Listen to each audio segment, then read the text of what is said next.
Okay, so you're stuck in the 400 range and that sucks. But today I'm going to show you an opening system that might help you win more games. So I'm going to demonstrate that by playing a game against the 400s, and hopefully you can learn something from it. So enjoy the video.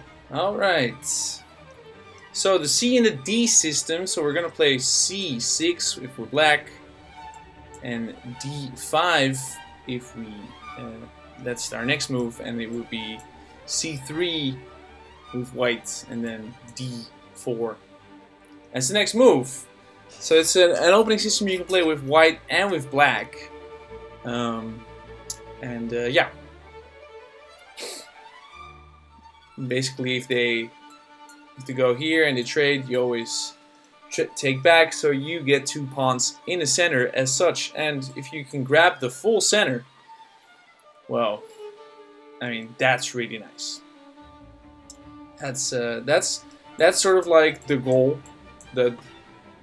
It's not the end goal, but getting 2 pawns in the center is nice. Okay, after that, you're gonna develop your knights. Try to develop them into these squares, so that's C6 and F6. Now, see, I didn't even think about that, but it already works out because it's defending that pawn, which they were attacking when they developed that knight. So that's great. Okay, they're gonna move a piece twice in the opening. Not a big fan of that that idea. So yeah, let's just develop the bishop. We can develop the bishop there because the knight defends. Okay, so they're gonna play that. So we have to move the bishop because it's under attack. So we can move it here, we can move it there. I don't know. I think both are fine. Probably computer will say one or the other is better, but I'm just gonna move it here. So that's that. So after you develop your knights, you can develop your bishops, which is also very important. Developing the bishops. Develop the bishops at all costs. Okay, this is, in this kind of opening, this is going to be a recurring theme that they pin the knights to the queen, but you're always just going to respond by unpinning it. Yeah? Unpin that shit. Alright, and then, very important, is getting castled. Okay, random pawn move. I don't know. I don't really know what that does, but we're just gonna keep on making our position better. We're gonna bring a rook to the center. To the open file, because that might be where future action is taking place. And once the board opens up, that's where we want our rook to be. Okay, so they're lashing out with this pawn, but we're just gonna play it cool and slide back. Nothing too fancy, just gonna slide right back. Okay, so far so good. All right, they attack our pawn. So we have an important choice to make. Very important. We can push. We can take.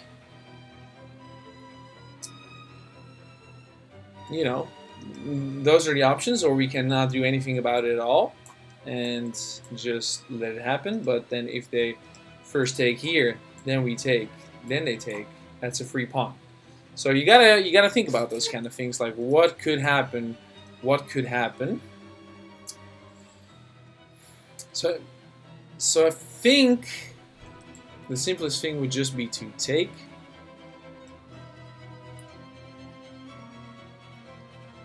But that does isolate this little guy over here. So let's see how that turns out. Alright, this bishop has been here for long enough. We're gonna see what it wants. So see if it will go away.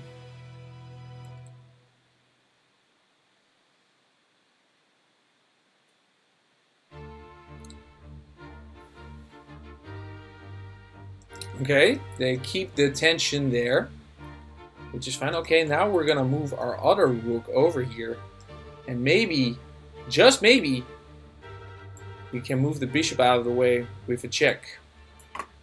Does the 300 spot a discovered move?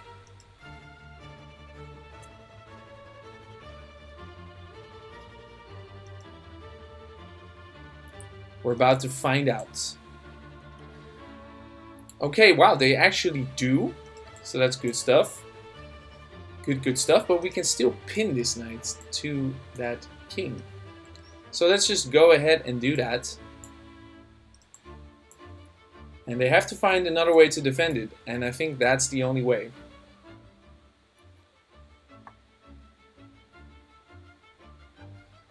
Now they sort of castled their king in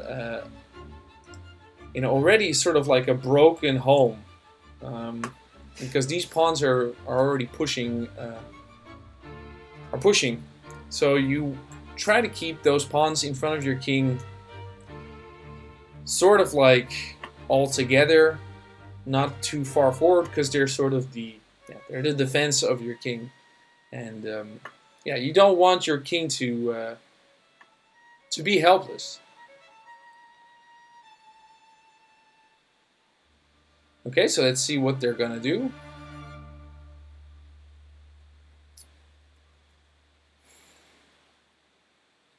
They're gonna think about this one. It's a tough one, I get it. But I think that the easiest move is just to play bishop there. Okay, that also works. But we can play a little nasty move here. We can get 2 for the price of 1. We can sack the rook. They can't take back with the knights. They have to take with the queen. And then we can take a check. And then we win 2 pieces for a rook, which is good for us. We can also attack with the knight. Actually, now thinking about it, that might be even better, because that opens up discovered possibilities. Okay,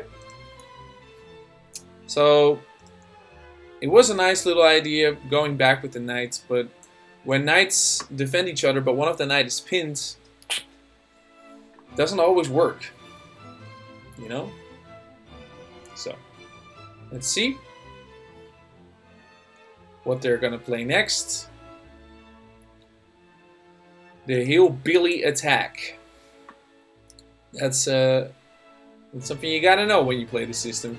But I actually usually think when someone plays the hillbilly attack, it's like not really a big deal. Oh yeah, we're gonna take with the knight, right? Okay, so there we go. We're gonna take with the knights, attacking the queen, and looking for some discovered possibilities there. So it's nice that we moved our rook here. See, now it's doing a fantastic job defending that bishop. That would not have been doing that if it was over here. So at first it seems like, well, it's just a rook move, but in the future it usually pays off. Okay? Usually pays off big time. So we're up. We're definitely up. So 2 knights are worth more than 1 rook, even though everyone is like, oh no, my rook. But you know, there are occasions where you can trade your rook for 2 pieces, and this was one of those occasions. You know, maybe we shouldn't do that. We should definitely not take this pawn with check. So once I move my knight, the bishop looks at the king. Oh. So the queen was under attack over here, and then they fought a long time, but decided to hang it again. And worse, it comes with check. So I think this is gonna be GG for my opponents, because they now lost their queen. And yeah, there you go. All right, so good game by my opponents. They did pretty well until the middle game. So yeah, I hope you learned something from this video, and maybe try to apply this setup in your own games. I always think it's very solid, very powerful. 99% of the time, you know. There's crazy stuff can always happen. So, anyways, see you later.